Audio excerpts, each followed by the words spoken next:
তো আজকে সকাল সকাল আমি এই যে রাস্তা হাঁটতে যাই আমি অনেকগুলা ফুল করে নিলাম। এই ফুলগুলা খাওয়ার জন্য কিন্তু অনেক উপকারিতা। তো এই যে আমার ঈদগাহ মাঠ, আমাদের এখানে ঈদগাহ মাঠের মধ্যে এই গাছটা হয়েছে, সেটার নাম হয়েছে কানের ডিঙা। তো কানের ডিঙার ফুল বললি আমরা।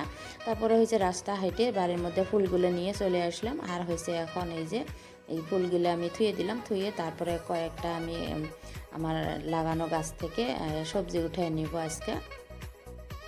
তো এই যে আমার গাছের মধ্যে অনেকগুলো লেসরা ধরছে, তারপরে তেতরা, এগুলো আমি উঠাইয়া নিব। আর এই যে আমার জেহান বাবু এগুলা পেয়ে তো অনেক খুশি হয়েছে, এই দেখো। তারপরে হয়েছে আমি এগুলা আমি উঠে নিলাম। আর এই যে এদিকে আরও ধরেছে, তো এগুলো পুরাট চাই আমি উঠে নিব।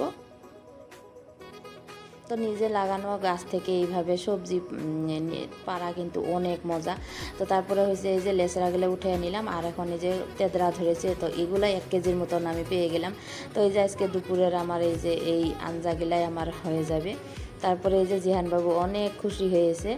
আর এখন হয়েছে যে আমি ফুলগুলা ভাজা করব। তো ফুলগুলা এইভাবে আমি কুচি কুচি করে কেটে নিব।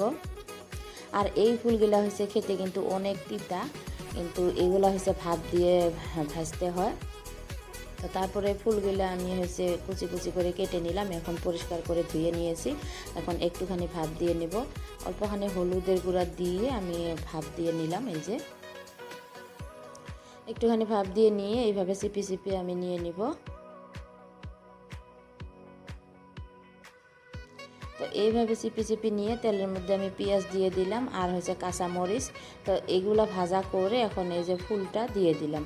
আর এখন অল্পখানি হলুদ গুঁড়া আর হচ্ছে নুন তো দিয়ে ভালো করে উলট পালট করে ভেজে নিলাম একটুখানি। তারপরে হচ্ছে একটা আলু কুচি কুচি করে দিয়ে দিলাম, এতে করে তিতাটা কম লাগবো। তো তারপরে এইগুলো দিয়ে আমি হিটটা কমিয়ে দিয়ে এইভাবে ভাজা করে নিলাম। আজকে দুপুরের জন্য এই ভাজাটা কিন্তু খেতে দারুণ। আর হচ্ছে জন্ডিস বেমার থাকলে কিন্তু তার জন্য আরও ভালো। আর এই যে দুপুরের জন্য ভাজি, ডাল, কুমড়া দিয়ে করে নিয়েছি, পাঁপড় ভাজা আর হচ্ছে এগুলো ভাজা। তো আজকের